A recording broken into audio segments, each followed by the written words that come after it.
Recording in progress. So go to the opportunities of e-commerce to consumers.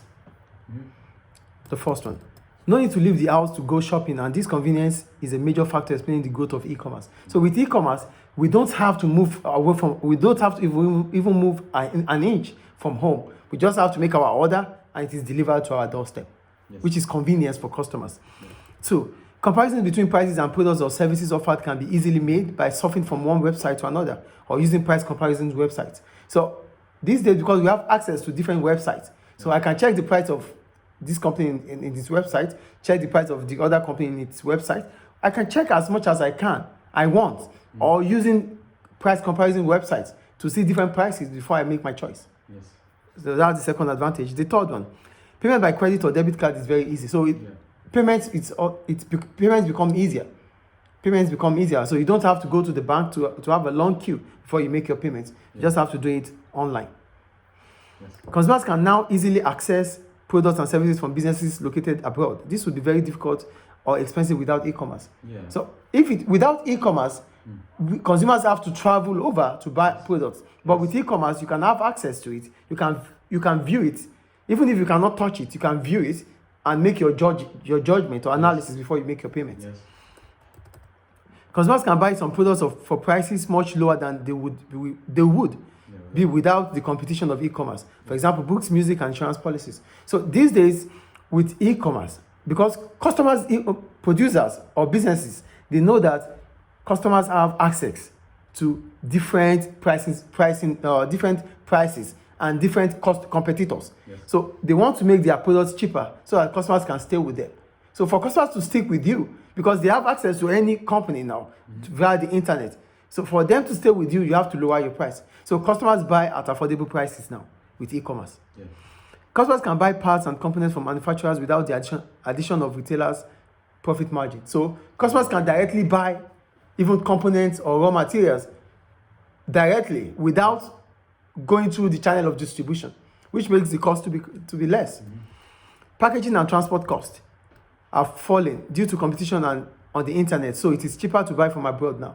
So when you want to buy from abroad, it might go for shipping, and you might, not only your product that is coming from China down here, a lot of products are coming. So you will be paying less amount than what you used to pay. Normally, if you just have to import it yourself. But now, because the use of internet has become viral, the use of internet it's not something new, it's usual now. So a lot of customers also buy the way you are buying. So the cost of transportation becomes less because not only your product is coming from abroad, other products are coming too, which makes the unit cost on transportation to fall for each customer. Yes. I think it's clear. Yeah.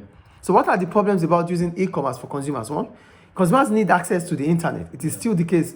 So the first problem about e-commerce for customers is that they need accessibility to internet. So without internet, there's no e-commerce. Yeah.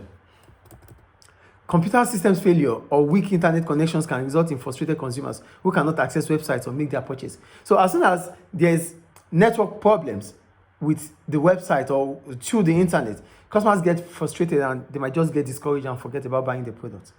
Yes. Products cannot be seen, touched, or tried on. So it is not convenient. So you can only see the product. You cannot touch it. You can only view it. You cannot touch it. You cannot check it. As a result, you might not feel comfortable buying it. Like shirts. Yeah, you can. Yeah, it might be your size of shirt, but maybe it's expanding or you don't know the quality. A lot of things are there that you need to touch to understand. You can even check to wear. So you won't be able to do these things, which is not convenient for customers. Yes, for cars, for example. Even cars, you have to check your car before buying it. Buying. Though you can see all the accessories, but not feeling it. Yeah. No, it doesn't bring convenience. Maybe they're like making less information about the car. Like there's something. Maybe there's information gap about the car. Yeah, it might be. But when you see it yourself, you test it. You know what you want and how you want it. Yes.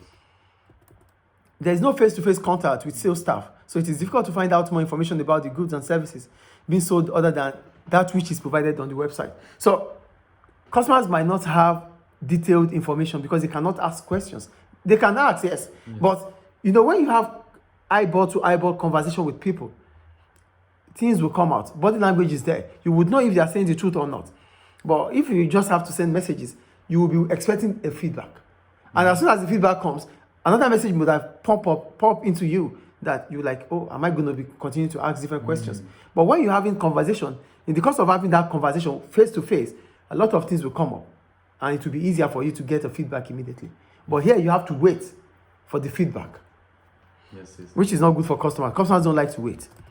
Many consumers are concerned about identity theft or fraudulent use of credit cards if they buy goods online. Security systems are improving, but there are still some risk. So just like when we want to buy the book, you're like, if that website have access to my card, won't they hack my account? Won't they, fraudulent acts could happen. So, and this puts customers into risk.